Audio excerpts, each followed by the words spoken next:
Kaya sometimes sa aton bala, diri mo makita, importante gid ang pagbinuligay mga utod. Sa church be, sa church, importante nga magbinuligay. Hindi lang si pastor ang pwede magagiho. Ikaw kagako magiho ka.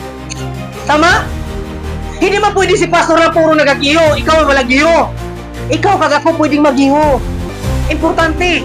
Kaya nga, nagagiho ta bawat isa. Kaya we are in the one body. Di ba? For example, ang isa nagkasala, ato mga fellow brothers and sisters, may magkakamali, isuryahan natin. Laygayan. Kag ikaw man, nga fellow brothers and sisters, hindi ka magka-open. Tama ba? Hindi ka magkala-open. Why? We are brothers in Christ. We are in one body. Even ako, kung magkasala ako, makita niyo may mali, pwede niyo ko disiplinahon. At the same time man kamo, kung may nakita mo kung mali, may istorya, gid kuya. Siguro, sometimes masakit. But that is the reality. We need each other. Anong purpose ba nga nahimo kaming leader kung di ka mo magpa-discipline namin? Tama ba?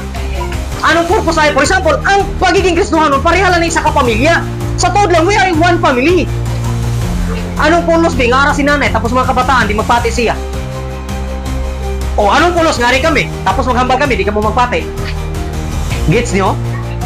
Kay kita, we are family. Amen? For example, si Purpunsyano, iya pamilya, di magpati siya. Anong pulos nga naging tatay siya? Nga di mo magpati siya. Amo na ang church. The same things ang church.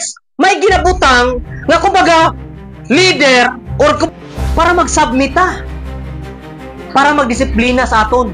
Kay sometimes, hindi tanan nga ginapaminsar naton maayo. Kay hindi tanan nga, piling nga to, sakto ni, amo ng sakto, sometimes mali pa na. Gets niyo?